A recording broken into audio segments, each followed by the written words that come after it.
के सामने डिस्प्ले पर दर्शाया गया है भारतीय दलीय व्यवस्था की विशेषताएं। तो दोस्तों अब हम भारतीय दलीय व्यवस्था की विशेषताओं को समझने का प्रयास करेंगे। पॉइंट नंबर 1, जैसा कि सामने डिस्प्ले पर मेंशन किया गया है, बहुदलीय व्यवस्था में एक दलीय प्रधानता।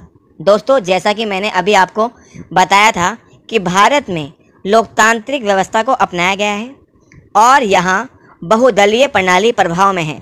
भारत में कई राष्ट्रीय दल हैं तथा अनेक क्षेत्रीय दल का अस्तित्व भी है। ये राष्ट्रीय और क्षेत्रीय राजनीतिक दल आपसी संगठन के आधार पर केंद्र और राज्यों में सरकार का निर्माण करते हैं। दोस्तों इसके साथ साथ हमारे लिए यह जानना भी बहुत आवश्यक है कि भारत में बहुदलीय व्यवस्था होते हुए भी एक दल की प्रधानता रही है।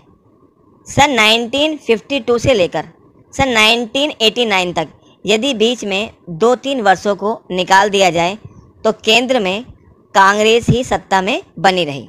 तो दोस्तों इस प्रकार हम कह सकते हैं कि भारत में बहुदलीय व्यवस्था मौजूद रही है, परंतु बहुदलीय व्यवस्था होते हुए भी भारत में एक दल की प्रधानता लंबे समय तक बनी रही।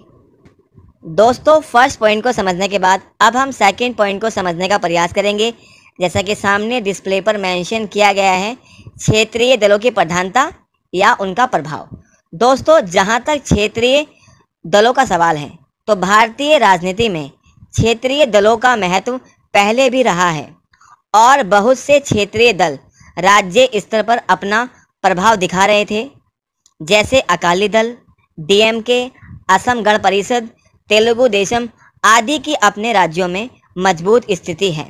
लेकिन पिछले 10-15 वर्षों से जिस तरीके से क्षेत्रीय राजनीतिक दलों की प्रतिष्ठा और बहुलता में वृद्धि हुई है वह काबिले तारीफ है। भारत की दलीय व्यवस्था में क्षेत्रीय दलों द्वारा सकारात्मक और नकारात्मक दोनों प्रकार की भूमिका निभाई जा रही है। क्षेत्रीय दलों की भूमिका में वृद्धि होने से हमारी संघात्मक व्यवस्था और ज़्यादा मजबूत हुई है। तो दोस्तों सेकंड पॉइंट को समझने के बाद अब हम थर्ड पॉइंट को समझने का प्रयास करेंगे। जैसा कि सामने डिस्प्ले पर मेंशन किया गया है, सांप्रदायिकता का अस्तित्व। दोस्तों जहां तक भारतीय राजनीतिक दलों का सवाल है तो भारतीय दलीय प्रणाली में कुछ राजनीतिक दल ऐसे भी हैं जो धर्म के आधार पर बने हैं, जैसे अकाली दल, हिंदू महासभा, मुस्लिम लीग, शिवसेना आदि। दोस्तों जैसा कि आप सभी जानते हैं कि केंद्र और राज्य स्तरों पर महत्वपूर्ण भूमिका निभाने वाले राजनीतिक दलों ने किस तरह से सांप्रदायिकता जैसे राष्ट्र विरोधी, समाज विरोधी साधनों का सहारा लिया है। आज लगभग तमाम राजनीतिक दलों का चेहरा सांप्रदायिक है। तो दोस्तों तीसरे पॉइंट को समझने के बाद अब हम फोर्थ पॉइंट को समझने का प्रयास करेंगे। जैसा कि सामने डिस्प्ले पर दर्शाया गया है, राजनीतिक दल और विचारधारा। दोस्तों वैसे तो सभी राजनीतिक दल किसी खास विचारधारा अथवा सिद्धांत पर आधारित होते हैं, लेकिन वास्तविकता तो यह है कि भारत में राजनीतिक दलों का विचारधारा और सिद्धांत से नाता टूटता जा रहा है। लगभग सभी राजनीतिक दल आज अवसरवादी राजनीति कर रहे हैं। उनके बीच वैचारिक मर्यादाओं का महत्व कम होता जा रहा है। इस प्रकार यह कहा जा सकता है कि भारतीय राजनीतिक व्यवस्थाओं की एक नवीन विशेषता सिद्धांत विहीन एवं विचारधारा विहीन राजनीति भी है। दोस्तों फोर्थ पॉइंट को समझने के बाद अब हम फिफ्थ पॉइंट को समझने का प्रयास करेंगे। जैसा कि सामने डिस्प्ले पर दर्शाया गया है, विभाजन एवं गुटबंदी। दोस्तों भारत में प्रत्येक राजनीतिक दल में गुटबंदी बनी रही तथा असंतुष्ट गुट एक नया दल बनाते रहे हैं। यह प्रक्रिया आज भी जारी है। कांग्रेस का विभाजन, भारतीय कम्युनिस्ट पार्टी का विभाजन, जनता पार्टी का विभाजन और अकाली दल का विभाजन आदि इसके प्रमुख उदाहरण हैं। तो दोस्तों फिफ्थ पॉइंट को समझने के बाद अब हम सिक्स पॉइंट को समझने का प्रयास करेंगे। जैसा कि सामने डिस्प्ले पर मेंशन किया गया है, दल बदल की प्रवृत्ति। दोस्तों भारत में कुछ राजनीतिक दल के नेता तो मजबूरी में दल बदल करते हैं, लेकिन बहुत सारे नेता स्वार्थों की पूर्ति ना होने पर दल बदल करते हैं। दल बदल की प्रवृत्ति ने आज हर सरकार के सामने एक गंभीर समस्या खड़ी कर दी है।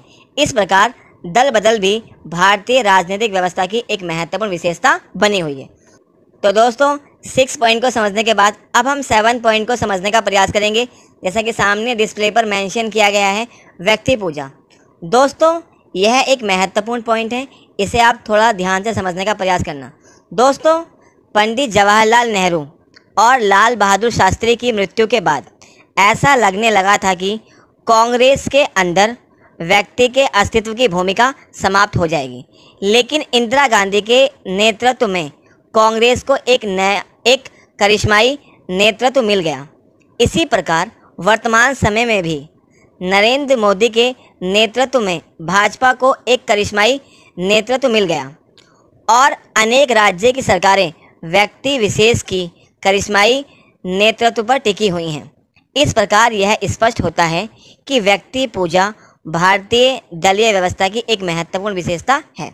तो दोस्तों 7 पॉइंट को समझने के बाद अब हम 8 पॉइंट को समझने का प्रयास करेंगे। जैसे कि सामने डिस्प्ले पर दर्शाया गया है, विपक्षी दलों के बीच एकता एवं परस्पर विरोध। दोस्तों जैसा कि मैंने अभी आपको बताया था, कांग्रेस का सत्ता पर वर्चस्व बने रहने के कारण अन्य दलों को विपक्षी दलों की पद्धति मिलती रही है। ये विपक्षी दल प्रत्यक्ष रूप से कार्य करते रहे हैं। सन 1967 में विपक्ष ने संयुक्त रूप से कांग्रेस को चुनौती दी।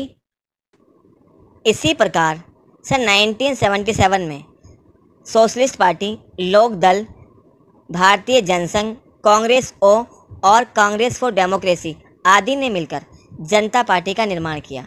यह केवल कुछ समय तक सत्ता में बनी रही और बिखरती रही। तो दोस्तों 8 पॉइंट को समझने के बाद अब हम 9 पॉइंट को समझने का प्रयास करेंगे। जैसा कि सामने डिस्प्ले पर दर्शाया गया है, गठबंधन की राजनीति। दोस्तों सन 1989 के बाद भारतीय राजनीति में एक नया बदलाव आया। इन चुनाव में किसी भी राजनीतिक दल को बहुमत प्राप्त नहीं हुआ। इस स्थिति में विभिन्न राजनीतिक दलों ने मिलकर गठबंधन की सरकार बनाई, जिससे कांग्रेस के प्रभुत्व की समाप्ति हुई और गठबंधन की राजनीति का यह दौर सन 1989 से लेकर अप्रैल 2014 तक जारी रहा।